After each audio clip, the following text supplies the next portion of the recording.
Today's video, we're taking a look at the brief, amazing life of Jacob Miller.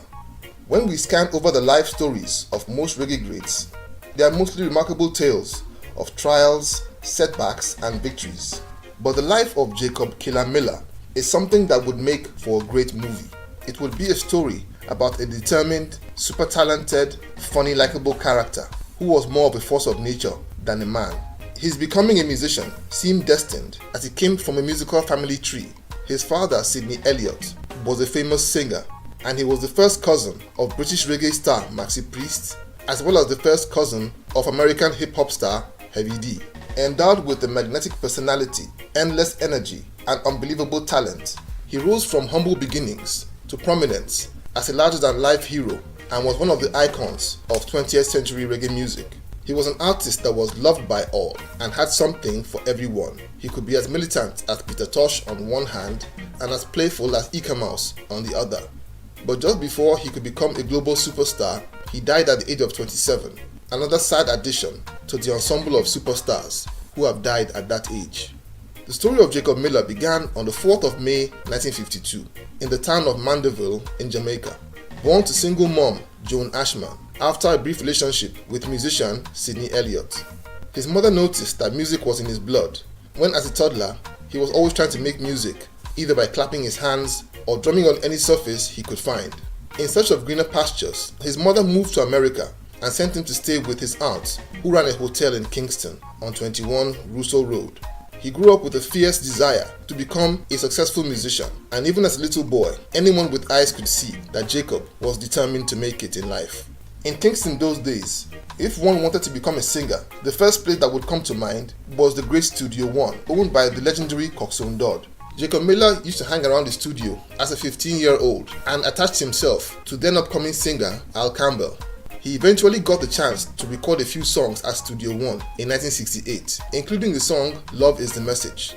Coxsone Dodd didn't pay much attention to Miller's music, but it caught the attention of Augustus Pablo and his brother Gar, who began to develop an interest in Jacob's talent and would call upon him a few years later. During this waiting period, Miller continued practicing, hanging around studios, and watching the established artists ply their trade. He was very likable, as he was extremely funny and kept boasting to anyone that would listen in his usual jovial fashion of how he would become the next big star. When Augustus Pablo and his brother launched their own record label called Rockers in 1972, they engaged Miller and recorded a new version of Love is the Message. And over the next 18 months, Miller delivered 5 more songs for Pablo, each one a Rockers Records classic. These early singles and their popularity began to earn him a strong reputation in Jamaica, but Miller was an unstoppable ball of energy who was almost bursting with music inside of him. Rockers Records, on the other hand, was a new label and couldn't afford the costs of recording as often as Miller would have wanted. Miller then began to turn his attention to a growingly popular band in Kingston called Inner Circle. The band, which had been formed by brothers Ian and Roger Lewis, already had a few singles in the market, but were known more for doing covers of popular American songs. Inner Circle used to rehearse at the same spot every week, and Jacob Miller, in his forceful, funny style, would always go to watch them, and during breaks, he would shout through the window that Inner Circle needed him and they wouldn't become great without the great Jacob Miller. He kept it up for months and practically wore the Lewis brothers out, and they recruited Miller to be the band lead singer after the exits of some members of the band, including Cat Core and Bonnie Ruggs, who left to form their own group, Third World. The group took to Miller quickly because he was always cracking jokes and making everybody laugh. He was also very hardworking and was blessed with a phenomenal voice. Just as Jacob had predicted, his addition to the group meant that Inner Circle suddenly had one of the baddest lineups in reggae music, with Roger Lewis on guitar, drums, Bernard Harvey on the keyboards, and Jacob Killer Miller on lead vocals. The band began to release fantastic songs that would become classics, such as Forward Jar Children, Tired Philic Weed, and Amanati, which was a cover of Bob Marley and the Wailers' Soul Rebel. The band's popularity exploded, and in 1976, they were signed to Capitol Records. They released 2 classic albums in 1977, titled Reggae Thing and Ready for the World. Miller had a unique vocal style. He sang with a staccato, almost stuttering technique that was used as counterplay to the rhythm sections, a style he used to devastating effects on the songs Tired Philic Weed and Tenement Yard. And of course, he inspired many copycats and addressed them on the song too much imitator. He had become extremely popular and influential musician and was even beginning to draw comparisons with Bob Marley. He was very well rounded with all of the qualities that big stars have. He was endowed with an effervescent personality, charm, loads of singing and songwriting ability, and he looked like a star. He was big, chubby, and good looking. Not to mention his electric stage presence and outrageous antics that included throwing playful jibes at his fellow musicians. He was one of the highlights of 1978 One Love Peace concert and gave what has gone down as a legendary performance.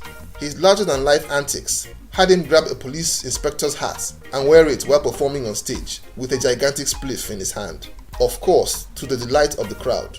He also called up Claudie Massop and Bucky Marshall on stage for a demonstration of the peace pact, as both men were leaders of the rival political gangs that had virtually brought Jamaica to its knees. In the same year, Miller and the band would appear in the classic movie Rockers, where he gave a performance that was almost identical to his real character. Miller was at the height of his popularity and was so influential that he was even close friends with then Jamaican Prime Minister Michael Manley. Legendary drummer Leroy Horsemouth Wallace gave an account of how close Miller and Manley were and said that one day he accompanied Miller to the Prime Minister's office, and while Miller and the Prime Minister were having a discussion, Miller put his feet up on the PM's table and acted terrified Horsemouth as he felt that they would both be arrested and locked up. Miller was as revolutionary as they come, but he always exhibited this with so much charm and humor that Babylon just didn't know how to react to him. Inner Circle's phenomenal performance at the One Love Peace concert caught the attention of Island Records, that signed the group and firmly placed the band in the elite brackets of prestigious label mates like Bob Marley and Bunny Wailer. And in 1979, they released their first album for Island in the appropriately titled Everything Is Great. It was a huge hit and spawned two songs that became very popular internationally. Their next album for Island was released in 1980 and was called New Age Music. And thanks to Island Records' international spread, it began to make waves abroad. Miller was at his charismatic peak, and as frontman for the hottest band on the island, he was on top of the world. He became close friends with his label mate, Bob Marley, who at the time regarded Miller and Dennis Brown as the best singers in Jamaica.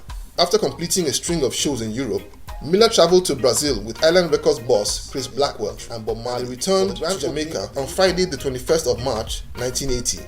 2 days later, on Sunday the 23rd of March, Miller had gone to rehearse for an upcoming tour at Bob Marley's house at 56 Hope Road in Kingston, and headed out to a new nightclub that Inner Circle had just opened called The Zinc Fence on Dumfries Street, about 10 minutes from where Marley lived. He turned up at the club and after a while stepped out to go buy some sugarcane from a popular seller on Alfred Street close by. As he was driving back to the zinc fence, he accidentally dropped a cane that he was chewing on just before a notorious sharp bend that had claimed lives before. He took his eyes off the road for a second too long and the car slammed into a wall, and that was the end of Jacob Miller at just 27 years old. Miller and Inner Circle had just been preparing to go on tour with Bob Marley and the Wailers in America, and Miller's next album, Mixed Moods, had already been recorded and was set to be released just before he passed on. The impact was so great on Miller's bandmates Inner Circle that the band left Jamaica and moved to Miami just to be far away from the memories of the loss of their dear friend and colleague. So that was